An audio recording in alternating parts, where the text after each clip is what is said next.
Guys, welcome back to our YouTube channel. അപ്പം ഇന്നൊരു special ആയിട്ടുള്ള ഒരു വ്ളോഗാണ് കേട്ടോ. എന്താണെന്ന് വെച്ചിട്ടുണ്ടെങ്കിൽ കുറച്ച് കാലത്തിന് ശേഷം നമ്മുടെ കോഴിക്കോട് വിട്ടിട്ട് ട്രെയിനിലൂടെ ഫാമിലി ആയിട്ട് ഒരു കുഞ്ഞു ട്രിപ്പിന് പോവാണ്. എവിടേക്കാണ് എന്തൊക്കെയാണെന്നുള്ളതൊക്കെ ഞാൻ പാർട്ട് 2 പറയുന്നതായിരിക്കും. ഇപ്പം നമ്മൾ പോകുന്ന കുറച്ച് വിശേഷങ്ങൾ കാണിച്ചു തരും. ഇനി റെയിൽവേ സ്റ്റേഷൻ എത്തിയിട്ട് ബാക്കി വിശേഷങ്ങൾ കാണിച്ചു തരാം. ഇപ്പോൾ ടൈം ഏകദേശം ഒരു 5 മണിയൊക്കെ ആയിട്ടുണ്ട് കേട്ടോ.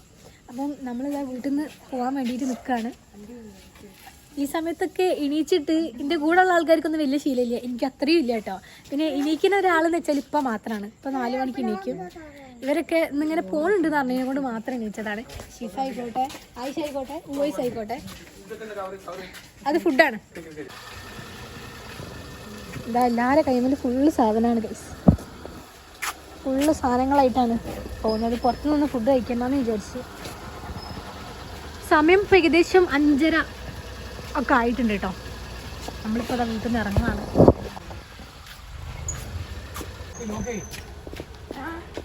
അവിടെ ഗേറ്റൊക്കെ പൂട്ടുന്നുണ്ട്.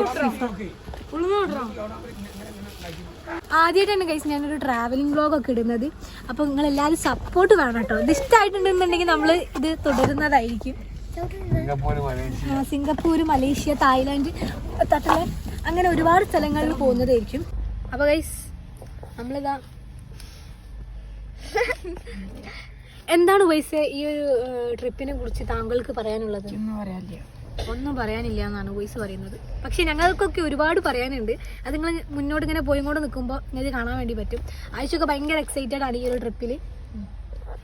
നിങ്ങളെ സപ്പോർട്ടും കൂടി വേണമെന്നാണ് ആയിഷ പറയുന്നത്. എന്നാലേ കാര്യങ്ങളൊക്കെ കുറച്ചും കൂടി ഉഷാറാവുകയുള്ളൂ. ഷിഫക്ക് എന്താ പറയാനുള്ളത്?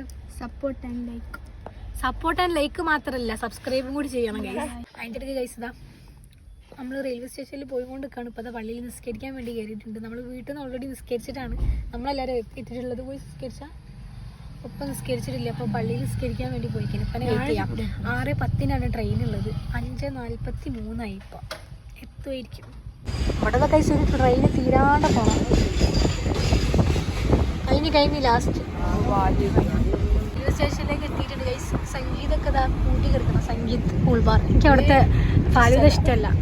എനിക്ക് ഇഷ്ടമില്ലാത്തൊരു ഫാലൂദ അവിടുത്തത്. സ്കൂൾ ബാർ ഫാലൂദ എല്ലാവരും പറയും. കോഴിക്കോട്ടിൽ വന്നിട്ടുണ്ടെങ്കിൽ കോഴിക്കോട് ഇത് സംഗീതത്തെ ഫാലൂദ ചിലർക്ക് ഇഷ്ടമായിരിക്കാം. പക്ഷെ എനിക്കെന്തോ ഇഷ്ടമല്ല. നമുക്ക് ആർക്കും അങ്ങനത്തെ അവിടുത്തെ ഒരു ഫാലൂദ ഇഷ്ടമല്ല. അങ്ങനെ ഫൈനലി ഇതാ നമ്മൾ റെയിൽവേ സ്റ്റേഷൻ്റെ അകത്തേക്ക് കയറിക്കൊണ്ട് നിൽക്കുകയാണ്. ഇപ്പോൾ കാറ് പാർക്ക് ചെയ്യാൻ വേണ്ടിയിട്ട് പോയതാണ് കേട്ടോ. ഫ്രണ്ടിൽ ഏകദേശം ഫുള്ളാണ്. അപ്പോൾ ബാക്ക് സൈഡിലേക്ക് പാർക്ക് ചെയ്യാൻ വേണ്ടിയിട്ട് പോയതാണ്. അവിടുന്ന് ഈ ഫ്രണ്ടിലേക്ക് വരാൻ കുറച്ച് ദൂരം ഉണ്ട് കേട്ടോ. നമ്മുടെ ട്രെയിനാണെങ്കിൽ 6:10 കേട്ടോ എത്താമെന്ന് പറഞ്ഞിട്ടുള്ളത്. പറഞ്ഞ സമയത്തിനേക്കാളും കുറച്ച് നേരത്തെ വരുന്നുണ്ട് എന്ന് അനൗൺസ് ചെയ്തിട്ടുണ്ട്. ജനശതാബ്ദി എക്സ്പ്രസ് ആണ്. ഉപ്പാണെങ്കിൽ അവിടുന്ന് കാറ് പാർക്ക് ചെയ്തിട്ട് ഇങ്ങോട്ട് എത്തിയിട്ടില്ല. നമ്മൾ ആകെ മൊത്തത്തിൽ ടെൻഷനായിട്ട് നിൽക്കുകയാണ് കേട്ടോ. ഉപ്പ എത്തിയിട്ടില്ലെങ്കിൽ നമ്മൾ എന്ത് ചെയ്യുമെന്ന് ആലോചിച്ച് നിൽക്കുക. കയ്യിലാണെങ്കിൽ ഒരുപാടധികം സാധനമുണ്ട്. ഫുള്ള് അവിടെ നിന്ന് ടെൻഷനായി. ട്രെയിനാണെങ്കിൽ എത്തുകയും ചെയ്തു. ഉപ്പനിട്ട് കാണുന്നുമില്ല. അങ്ങനെ മൊത്തത്തിൽ വീഡിയോ തന്നെ എടുക്കാൻ വേണ്ടി പറ്റാത്തൊരു സിറ്റുവേഷൻ ആയി കേട്ടോ. അങ്ങനെ ഗൈസ് ഫൈനലി ഇതാ നമ്മൾ ട്രെയിനിലേക്ക് കയറിയിട്ടുണ്ട്. ഫുള്ളായിട്ട് ഒന്നും വീഡിയോ എടുക്കാൻ വേണ്ടി പറ്റിയില്ല. ട്രെയിനിൽ കയറിയതോ ഉപ്പനെ കണ്ടതോ ഒന്നും വീഡിയോ എടുക്കാൻ വേണ്ടി പറ്റിയില്ല. മൊത്തത്തിൽ നമ്മൾ പേടിച്ച് കൺഫ്യൂഷനായി പോയിട്ടുണ്ടായിരുന്നു. അങ്ങനെ അൽഹംദുലില്ലാ നമ്മൾ ട്രെയിനിൽ കയറിയിട്ടുണ്ട്. ഞാൻ ഒറ്റയ്ക്ക് വീഡിയോ എടുത്ത് കഷ്ടപ്പെടുന്നതെന്ന് കണ്ടിട്ട് ഷിഫ എനിക്ക് വീഡിയോ എടുത്ത് തരുന്നുണ്ട് കേട്ടോ. ട്രെയിനാണെങ്കിൽ നല്ല സ്പീഡിലാണ് പോകുന്നത്. എനിക്കാണെങ്കിൽ ഫോൺ പുറത്തേക്ക് പോകുന്നുള്ള പേടിയാണ് കേട്ടോ. പുറത്താണെങ്കിലും നല്ല അടിപൊളി വ്യൂ ആണ്. നല്ല രീതിയിൽ കോട മഞ്ഞൊക്കെ ഇറങ്ങിയിട്ട് രാവിലാണല്ലോ. ഞാനാണെങ്കിൽ കുറേ കാലത്തിന് ശേഷമാണ് കേട്ടോ ട്രെയിനിൽ ഇപ്പോൾ ഒരു യാത്ര ചെയ്യുന്നത്. ഒരു വർഷത്തിന് മുന്നേ ലാസ്റ്റ് പോയത് കാസർഗോഡാണ്. അത് കഴിഞ്ഞിട്ട് ഇപ്പോഴാണ് നമ്മളിത് ട്രെയിനിൽ യാത്ര ചെയ്യുന്നത്. ഉമ്മയും ഉവൈസും അപ്പുറത്തെ സീറ്റിലാണ് കേട്ടോ.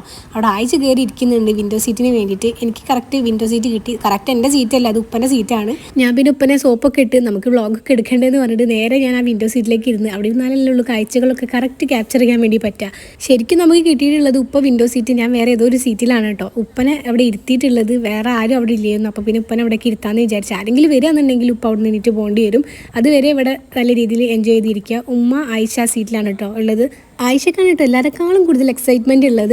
ആയിഷ, ഉമ്മ, ഉപ്പ ഇവരൊക്കെ ഇടയ്ക്ക് ഇങ്ങനെ പോകാറുണ്ട്. ഞാനും ഷിഫയാണ് തീരും പോകാത്തതുള്ളത് കേട്ടോ. കാരണം വീട്ടിൽ വലിയ ഒറ്റയ്ക്കായിരിക്കും. വലിയമ്മനെ ഒറ്റക്കാക്കിയിട്ട് അങ്ങനെ പോകാൻ വേണ്ടി പറ്റില്ല. അപ്പോൾ വീട്ടിലൊരാൾ എന്തായാലും വേണം കേട്ടോ.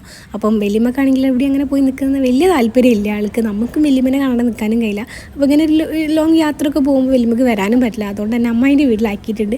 ഞാനിപ്പോൾ ഈ കളിക്കുന്നത് എന്താ വെച്ചിട്ടുണ്ടെങ്കിൽ ആ വിൻഡോ സീറ്റിൽ ഇരിക്കേണ്ടിയില്ലെന്ന് തോന്നുന്നുണ്ട്. കാരണം ഫുള്ള് മുടി മുഖത്തേക്ക് ആവുന്നുണ്ട്. തലയിൽ ഷോൾ ഇടാനും പറ്റുന്നില്ല. മൊത്തത്തിൽ ഭ്രാന്ത് പിടിച്ച് നിൽക്കുകയാണ്. പിന്നെ ഞാൻ നേരെ ആയിഷുവിനെ അവിടേക്ക് ഇരുത്തിയിട്ടു. ആയിഷൻ്റെ ഈ കേളി കയറാകുമ്പോൾ ബാക്കിലേക്ക് പോകുള്ളൂ, അതുകൊണ്ട് വലിയ പ്രശ്നമില്ല, ആൾക്ക് വലിയ കുഴപ്പമൊന്നുമില്ല കേട്ടോ. നല്ല രീതിയിൽ കാറ്റൊക്കെ കൊണ്ട് അങ്ങനെ ഇരിക്കാമല്ലോ. ഈ പോകുന്ന ഓരോ ബൈക്കാണെങ്കിലും നല്ല രീതിയിൽ പച്ചപ്പ് പിടിച്ചിട്ടുള്ള കാഴ്ചകളാണ് കേട്ടോ. കാണാൻ നല്ല സുഖമുണ്ട്. കണ്ണിന് ആരോ പറഞ്ഞത് കേട്ടിട്ടുണ്ട്, കണ്ണിന് ഈ പച്ച കളർ ഭയങ്കര കുളിർമാണെന്നുള്ളത്. അതിങ്ങനെ കണ്ടപ്പോഴാണ് എനിക്കത് മനസ്സിലായിട്ടുള്ളത്. പിന്നെ അടിപൊളിയായിട്ടുള്ളൊരു നല്ല സൺറൈസും കാണാൻ വേണ്ടി പറ്റിയിട്ടുണ്ടായിരുന്നു. ഞാൻ പിന്നെ വിൻഡോ സീറ്റിലേക്ക് ഇരുന്നപ്പോൾ ആയിഷുവിന് സൈഡിൽ ഇരിക്കാൻ പറ്റില്ല എന്ന് പറഞ്ഞിട്ട് നേരെ നമ്മുടെ ലഗേജിൻ്റെ ഒക്കെ മുകളിൽ കയറി ഇരുന്നിട്ട് ആൾ ഈ വ്യൂ ഒക്കെ കാണുന്നുണ്ട്. അങ്ങനെ നമ്മുടെ ട്രെയിൻ ഇതാ പോയി പള്ളിപ്പുറം എന്ന് പറഞ്ഞ സ്ഥലത്ത് എത്തിയിട്ടുണ്ട്. ഇവിടെ ആണെങ്കിൽ ഫുള്ള് വയലും പിന്നെ അതേപോലെ തന്നെ ഈ സൺറൈസും നല്ല അടിപൊളി വ്യൂ ആണ് കേട്ടോ. എനിക്കെന്താ നല്ല രീതിയിൽ ഇഷ്ടമായിട്ടുണ്ട്. ഇങ്ങനെ പോകുമ്പോൾ ഏറ്റവും നല്ലൊരു കാര്യം എന്താണെന്ന് വെച്ചിട്ടുണ്ടെങ്കിൽ ഇങ്ങനെ ഓരോന്ന് കാണാൻ വേണ്ടി പറ്റും. ഇങ്ങനെ പോയിക്കൊണ്ട് നിൽക്കുമ്പോൾ മെയിനായിട്ട് എനിക്കുള്ളൊരു കാര്യമാണ് ഓരോ ഡൗട്ടുകൾ കേട്ടോ. അതിങ്ങനെ ഉപ്പനോട് ഇങ്ങനെ ചോദിക്കണം. അതിനെക്കൊണ്ടാണ് ഉപ്പൻ ഈ സീറ്റിലേക്ക് ഇരുത്തിയിട്ടുള്ളത്. എനിക്ക് ഓരോ ഡൗട്ടുകളൊക്കെ ഉണ്ടാവും, അതൊക്കെ എന്നിട്ട് ഉപ്പ ഇങ്ങനെ ക്ലിയർ ചെയ്ത് തരും. ഡൗട്ടുകൾ മാത്രമല്ലേ, എന്തൊരു കാര്യവും ഉപ്പ കൂടെ വേണം. ഉപ്പ ഇല്ല എന്നുണ്ടെങ്കിൽ എൻ്റെ ഒരു കാര്യം നടക്കൂല കേട്ടോ. അതെപ്പോഴും അങ്ങനെ തന്നെയാണ്. എനിക്കത് നിർബന്ധമാണ്, എന്തിനും ഏതിനും ഉപ്പ കൂടെ വേണം എന്നുള്ളത്. ഉപ്പ മകൾ എന്നുള്ളത് കൊണ്ട് മാത്രമല്ല കേട്ടോ, ഉപ്പൻ്റെ ഒരു ബെസ്റ്റ് ഫ്രണ്ടും കൂടിയാണ്. അതുകൊണ്ടും കൂടിയാണ് കേട്ടോ. ഉപ്പ ഇല്ല എന്നുണ്ടെങ്കിൽ ബാറ്ററി ഇല്ലാത്ത റിമോട്ട് പോലാണ് എൻ്റെ കഥ എന്ന് പറയുന്നത്. അപ്പം എന്നെപ്പോലെ ആരെങ്കിലും ഉണ്ടെന്നുണ്ടെങ്കിൽ എന്തായാലും ഒന്ന് താഴെ കമൻറ്റ് ചെയ്യണേ, എനിക്കൊന്ന് അറിയാൻ വേണ്ടിയിട്ടാണ്. കഥകളൊക്കെ അവിടെ നിൽക്കട്ടെ. നേരെ നമ്മളിതാ ബ്രേക്ക്ഫാസ്റ്റ് കഴിക്കാൻ വേണ്ടി ഇരുന്നിട്ടുണ്ട്. നല്ല അടിപൊളി ചപ്പാത്തിയും ചിക്കൻ കറിയാണ് കേട്ടോ. രാവിലെ 3 മണിക്ക് എണീച്ചിട്ട് ഉണ്ടാക്കിയതാണ്. കാരണം ട്രെയിനത്തെ ഫുഡിനെ പറ്റി ഞാൻ നിങ്ങളോട് പ്രത്യേകിച്ച് പറയേണ്ട കാര്യമില്ലല്ലോ. അതുകൊണ്ട് തന്നെ നമുക്ക് പാവം കഷ്ടപ്പെട്ട് ഉണ്ടാക്കി ബ്രേക്ക്ഫാസ്റ്റ് ഒക്കെ കഴിച്ച് നേരെ കാണുന്ന ഒരു കാഴ്ച എന്ന് പറഞ്ഞത് ഇതാ ഈ കാണുന്നതാണ് കേട്ടോ. ഇൻഡിഗോൻ്റെ ഫ്ലൈറ്റ് പോകുന്നത് തൊട്ടടുത്താണ് എയർപോർട്ട് വരുന്നത്. ട്രെയിൻ ഇപ്പുറത്ത് കൂടെ. ഞാൻ ആദ്യമായിട്ടാണ് ഈ ഒരു വ്യൂ കാണുന്നത്. എന്തായാലും നല്ല അടിപൊളിയായിട്ടുണ്ട്. ഇത് ഏത് എയർപോർട്ടാണെന്നുള്ളത് നിങ്ങൾ കമൻറ്റ് ചെയ്യുക. ഈ കാഴ്ചകളൊക്കെ കണ്ട് നേരെ ഞാൻ ഉമ്മൻ്റെ സൈഡിലേക്ക് ഇരുന്നിട്ടുണ്ടായിരുന്നു കേട്ടോ. അപ്പോഴാണ് ഈ ഒരു സംഭവം ഉണ്ടായിട്ടുള്ളത്. അതെന്താണെന്നുള്ളത് ഞാൻ പറഞ്ഞുതരാം. ഞാൻ എൻ്റെ സീറ്റിൽ നിന്ന് മാറി നേരെ ഉമ്മൻ്റെ സീറ്റിലേക്ക് ഇരുന്നിട്ടുണ്ടായിരുന്നു കേട്ടോ. ആ സമയത്താണ് ഈ കാണുന്ന അയാൾ കുറേ നേരമായിട്ട് ഉമ്മനെ ഇങ്ങനെ നോക്കുന്നുണ്ട് എന്നുള്ളത് ഉമ്മനോട് പറഞ്ഞത്. ആ സമയത്ത് ഞാനും കുറച്ച് നേരം അയാളെ നോക്കിയപ്പോൾ അയാൾ തിരിച്ചിങ്ങനെ നോക്കുന്നുണ്ടായിരുന്നു. എന്താണെന്ന് എനിക്ക് മനസ്സിലായില്ല. അപ്പോൾ ഞാൻ വിചാരിച്ചു ജസ്റ്റ് ഒരു വീഡിയോ എടുത്ത് വെക്കാമെന്നുള്ളത്. അഥവാ അയാൾ എന്തെങ്കിലും കാണിക്കുകയോ ചെയ്യുകയാണെന്നുണ്ടെങ്കിൽ എല്ലാത്തിനും ഇപ്പോൾ ഒരു തെളിവ് വേണ്ടേ, അതിന് വേണ്ടിയിട്ട് ജസ്റ്റ് വീഡിയോ എടുക്കാമെന്ന് വിചാരിച്ച്. ട്രെയിനിൽ പോകുന്ന സമയത്ത് ഇടയ്ക്ക് ഇങ്ങനത്തെ ഒക്കെ ഒരു അനുഭവങ്ങൾ ഉണ്ടാവാറുണ്ട്. അങ്ങനെ ഉണ്ടായിട്ടുണ്ടോ ആർക്കെങ്കിലും എന്നുള്ളത് എന്തായാലും താഴെ കമൻറ്റ് ചെയ്യാം. അയാൾ ഒന്നും പറഞ്ഞിട്ടില്ല, ജസ്റ്റ് ഇങ്ങനെ നോക്കുന്ന നോട്ടം നമുക്കറിയാമല്ലോ ഒരു നല്ല രീതിയിലാണോ മോശം രീതിയിലാണോ എന്നുള്ളത്. എനിക്കത് നല്ല രീതിയിൽ മോശമായിട്ട് തോന്നി. ഉമ്മനെ അപ്പുറത്തെ സീറ്റിലേക്ക് ഇരുത്തി എന്നിട്ട് ഞാൻ അവിടെ ഇരുന്നപ്പോഴും എന്നെ അയാൾ അതുപോലെ തന്നെ നോക്കുന്നുണ്ടായിരുന്നു. അപ്പോൾ എനിക്ക് മനസ്സിലായി അയാളുടെ പ്രശ്നം എന്താണെന്നുള്ളത്. പിന്നെ ഞാൻ ജസ്റ്റ് അങ്ങനെ വീഡിയോ എടുത്തിട്ട് ഒഴിവാക്കി വിട്ട്. കുറേ നേരം ഇരുന്ന് നല്ല രീതിയിൽ ഉറക്കം വരാൻ തുടങ്ങിയിട്ടുണ്ടായിരുന്നു കേട്ടോ. അപ്പോൾ നേരെ പോയിട്ട് മുഖം കഴുകി. ഞാൻ തലേ ദിവസം തീരെ ഉറങ്ങിയിട്ടില്ല, അതുകൊണ്ട് തന്നെ നല്ല ക്ഷീണവും ഉറക്കമൊക്കെ നല്ല രീതിയിലുണ്ട്. വൈകുന്നേരമായാലും എന്തായാലും ഒരു തലവേദന വരും എന്നുള്ള കാര്യത്തിൽ യാതൊരു സംശയമില്ല. അപ്പോൾ വന്ന സ്ഥിതിക്ക് ഇവിടുത്തെ ബാത്റൂമൊക്കെ ഒന്ന് കാണിച്ചു തരാമെന്ന് വിചാരിച്ച്. ജനശതാബ്ദി ട്രെയിനിലെ ബാത്റൂം എങ്ങനെ ഉണ്ടെന്ന് നമുക്ക് നോക്കാം. ട്രെയിനിൻ്റെ അകത്ത് നമ്മൾ ഇരിക്കുന്ന ഭാഗത്ത് അത്യാവശ്യം വൃത്തി കാര്യങ്ങളൊക്കെ ഉണ്ട് കേട്ടോ. ടോയ്ലറ്റിലേക്ക് വരാമെന്നുണ്ടെങ്കിൽ ഒരു വാഷ് ബേസിൻ ഉണ്ട്. ഏറ്റവും വലിയൊരു കാര്യം ഹാൻഡ് ഷവർ ഉണ്ട് എന്നുള്ളതാണ് കേട്ടോ. അതൊരു വലിയൊരു ഉപകാരമാണ്. പിന്നെ ടോയ്ലറ്റിൻ്റെ അകത്ത് ഒരു വൃത്തി ഉണ്ടോയെന്ന് ചോദിച്ചാൽ മറ്റ് ട്രെയിനുകളെ അപേക്ഷിച്ച് അത്യാവശ്യം കുഴപ്പമില്ലാത്ത വൃത്തിയും കാര്യങ്ങളും ഉണ്ട്. പക്ഷേ എന്തോ ഒരു നല്ല സ്മെല്ലും കാര്യങ്ങളൊക്കെ ഉണ്ട് കേട്ടോ. എന്തായാലും എന്ന സ്ഥിതിക്ക് ഒന്നും കൂടി ഒന്ന് മുഖം കഴുകാമെന്ന് വിചാരിച്ചു. എത്ര മുഖം കഴുകിയിട്ട് അങ്ങോട്ട് റെഡി ആവുന്നില്ല കേട്ടോ. ഉറക്കിൻ്റെ ഒരു ക്ഷീണം വന്നിട്ട് പിന്നെ കാറ്റിങ്ങനെ തട്ടുമ്പോൾ ഒരു നല്ലൊരു സുഖമുണ്ട്. പിന്നെ നല്ല തണുപ്പുണ്ട് കേട്ടോ അത്യാവശ്യത്തിന്. അതുകൊണ്ട് പിന്നെ വലിയ കുഴപ്പമില്ല.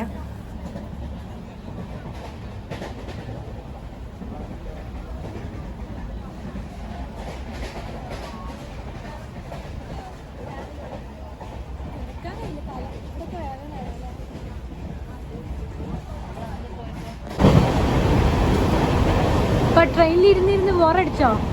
ചെറുതായിട്ടൊക്കെ തിരിച്ചടിക്കണം.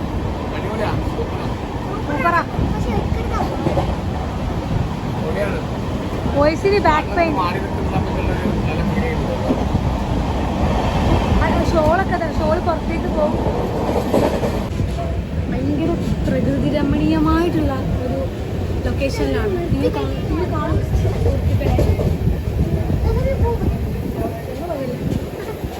ഭയങ്കര ഒരു ബ്യൂട്ടിഫുൾ ആയിട്ടുള്ളൊരു കാഴ്ചകളാണ് കേട്ടോ ഈ ഒരു ട്രെയിനിൽ നമുക്ക് കിട്ടിക്കൊടുക്കുന്നത്.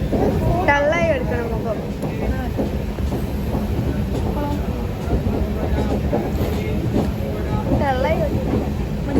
ചായ കാപ്പിന്നൊക്കെ വിളിച്ചിട്ട് ആൾക്കാർ വരുന്നുണ്ട്. പപ്പക്ക് എന്താ പറയുള്ളേ? നിങ്ങൾ ഈ ചായയും കാപ്പിയൊന്നും ട്രെയിനിൽ വാങ്ങിയിട്ടില്ല. നമ്മൾ ഫുഡ് കൊണ്ടുവന്നിട്ടുണ്ട്. നിങ്ങൾ കണ്ടിട്ടുണ്ടോ? ബ്രേക്ക്ഫാസ്റ്റ് അങ്ങനെ കഴിച്ചത്. എനിക്ക് ലഞ്ച് കഴിക്കണം.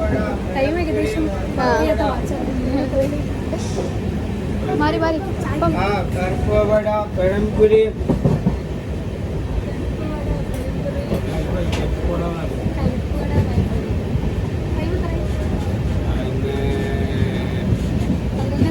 ഏകദേശം 2 മണിയോട് കൂടിയിട്ടാണ് നമ്മൾ നമ്മുടെ ലൊക്കേഷനിലെത്താം. അത് എവിടെ എന്താണെന്നുള്ളതൊക്കെ നിങ്ങൾ കണ്ടിട്ട് പറയാം.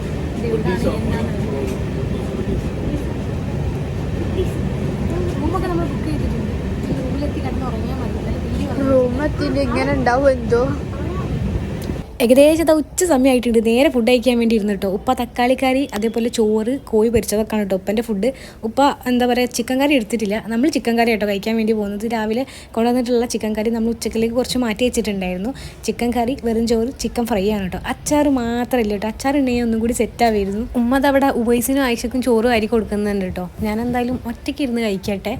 അങ്ങനെ നമ്മുടെ ഫുഡടിയും കാര്യങ്ങളൊക്കെ കഴിഞ്ഞ് കേട്ടോ. എല്ലാവരും നല്ല ക്ഷീണത്തിലാണ്. എല്ലാവരെക്കാളും ക്ഷീണം വോയിസിനാണ് കേട്ടോ. ഉമ്മക്ക് അപ്പുറത്ത് ഫുഡൊക്കെ കഴിച്ച് കഴിഞ്ഞാൽ അങ്ങനെ ഇരിക്കുന്നുണ്ട്. ഉമ്മക്കൊക്കെ നല്ല ഉറക്കമുണ്ട് കേട്ടോ. ട്രെയിനിൽ അങ്ങനെ യാത്ര ചെയ്യുമ്പോൾ നല്ല ഉറക്കും വരും ചെയ്യും. നല്ല കാറ്റ് തട്ടുമ്പോൾ വോയിസിന് നല്ല ബാക്ക് പെയിനും കാര്യങ്ങളും ഉണ്ട്. ഏകദേശം ആ ലൊക്കേഷൻ നമ്മളിവിടെ എത്താറായിട്ടുണ്ട് കേട്ടോ. എല്ലാവരും ഫോണിലൊക്കെ കളിച്ചിരിക്കുകയാണ്. എനിക്കാണെങ്കിൽ ഇങ്ങനെ യാത്ര പോകുമ്പോൾ ഫോണിൽ കളിക്കുമ്പോൾ പെട്ടെന്ന് തലവേദന വരും. അതുകൊണ്ട് ഞാൻ ഫോണിൽ കളിക്കാണ്ട് ഇങ്ങനെ പുറത്തെ കാഴ്ചകൾ കണ്ടിട്ട് അങ്ങനെ ഇരിക്കുകയാണ് കേട്ടോ. അങ്ങനെ കുറേ നേരത്തെ കാത്തിരിപ്പിന് ശേഷം നമ്മുടെ സ്റ്റേഷനിൽ എത്തിയിട്ടുണ്ട്. ഇത് എവിടാണെന്നുള്ളത് നിങ്ങളൊന്ന് കമൻറ്റ് ചെയ്തിട്ട് പറയുക. ആർക്കെങ്കിലും ഈ ഒരു സ്ഥലം കണ്ടിട്ട് മനസ്സിലാവുകയാണെന്നുണ്ടെങ്കിൽ നമ്മൾ എന്തിനാണ് പോകുന്നത് എന്നുള്ളതൊക്കെ ഞാൻ അടുത്ത വീഡിയോയിൽ പറയും. എവിടാന്നുള്ളതും അടുത്ത വീഡിയോയിൽ പറയുന്നതായിരിക്കും. നമ്മൾ 2 സ്ഥലത്തേക്കാണ് കേട്ടോ വന്നിട്ടുള്ളത്. ആദ്യം വന്ന ഈ ഒരു സ്ഥലം എവിടാന്നുള്ളത് ആർക്കെങ്കിലും മനസ്സിലായിട്ടുണ്ടെന്നുണ്ടെങ്കിൽ ഒന്ന് താഴെ കമൻറ്റ് ചെയ്യണം കേട്ടോ. നമ്മുടെ യൂട്യൂബുമായി ബന്ധപ്പെട്ടിട്ടുള്ള ഒരു ആവശ്യത്തിന് വേണ്ടിയിട്ട് വന്നതാണ്. അതെന്തായാലും ഞാൻ അടുത്ത വീഡിയോയിൽ പറയുന്നതായിരിക്കും. അതുപോലെ തന്നെ ഇവിടുത്തെ കുറച്ച് വിശേഷങ്ങളും കാര്യങ്ങളൊക്കെ ആയിട്ട് അടുത്ത വീഡിയോയിൽ നമുക്ക് കാണാം. ഈ ഒരു വീഡിയോ സ്റ്റൈൽ എന്തായാലും ലൈക്ക് ചെയ്യുക, ഷെയർ ചെയ്യുക, സബ്സ്ക്രൈബ് ചെയ്യുക, സപ്പോർട്ട് ചെയ്യുക. അപ്പോൾ അടുത്ത വീഡിയോയ്ക്ക് വേണ്ടിയിട്ട് കാത്തിരിക്കുക. Bye from Afsa Sakeer. ടാറ്റാ.